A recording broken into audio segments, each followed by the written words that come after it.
नमस्कार, मैं चंदन पटेल और आप देख रहे हैं देसी किसान। साथियों, जैसा कि आप जानते होंगे कि धान का सीज़न चल रहा है और धान की फसल में इसमें ब्लास्ट रोग की समस्या आपको ज़्यादा देखने को मिल रही है। तो आज की वीडियो में हम इसी के बारे में बात करेंगे कि धान में ब्लास्ट रोग कैसे आता है, उसके क्या लक्षण होते हैं और कैसे उसका बचाव कर सकते हैं, हम उसी के बारे में बात करेंगे।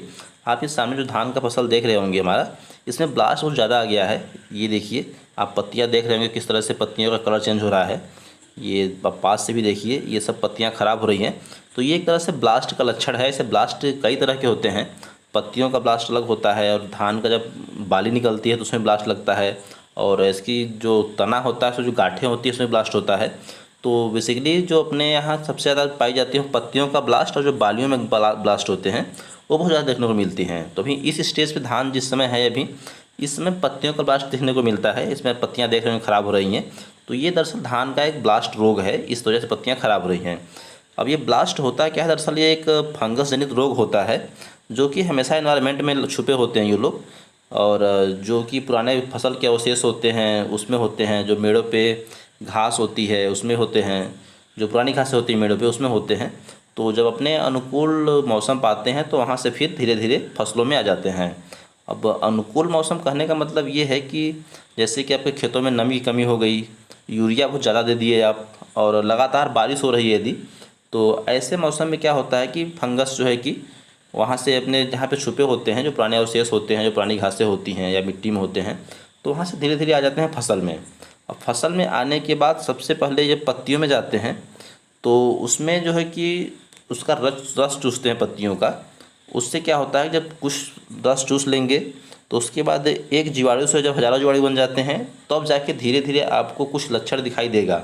फिर जब एक पौधे में हो जाएगा तो धीरे धीरे फैलते हुए काफ़ी तेज़ी से हवा के सहारे और पौधों में फैलता जाता है। आप इस प्लॉट में देख रहे होंगे, ये लगभग हर प्लॉट में मतलब हर पौधे में हो गया है। इस पूरे प्लॉट में जहाँ पर यह है धान, आसपास के काफ़ी एरिया में फैल गया है। आप हर पौधे में देख पा रहे होंगे पत्तियों वाला ब्लास्ट लगा हुआ है।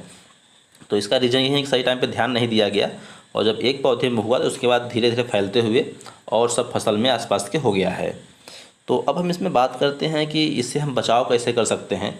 तो चूँकि ये एक फंगस जनित रोग है, तो इसके लिए हम जब बुआई करते हैं उसी टाइम पे बीज शोधन के लिए ट्राइकोडर्मा का उपयोग करते हैं। लेकिन आप उस समय ट्राइकोडर्मा का उपयोग नहीं किए हैं तो बाद में भी कर सकते हैं, लेकिन उससे भी यदि आपको प्रयोग ना हो रहा, कुछ ये मतलब कंट्रोल ना हो रहा हो, तो आपको जो उसके कारण हैं उस पर ध्यान देना होता है कि धान के में जो नमी है वो कम हो जाती है, तब होता है। तो आपको नमी को बढ़ाना है, हमेशा सिंचाई करते रहना है, और जो यूरिया देना है आपको धान में, वो एक बार में इकट्ठा नहीं देना है, थोड़ा थोड़ा करके कई बार में देना है। और यदि लगातार बारिश हो रही है तो उस मौसम में आप खेत का पानी खोल दें, जितना बारिश हो रही है उतना ही खेत में जाए और फिर निकलती जाए। तो ये सब बात आपको ध्यान देना है, तब जा कर के आपका जो है कंट्रोल हो जाएगा। और यदि इन सब से भी ना कंट्रोल हो पा रहा हो तो लास्ट में हमारे पास एक ऑप्शन होता है रसायन का। अपनी दुकान से कोई भी फंगस कंट्रोल करने के लिए रासायनिक दवा मिल जाती है दुकान से, जो भी आपका कृषि केंद्र होगा जहाँ पे, वहाँ से आप जा कर के एक ब्लास्ट कंट्रोल करने के लिए फंगस जनित जो भी दवाएँ हैं, केमिकल है, वो ले करके स्प्रे कर दीजिए।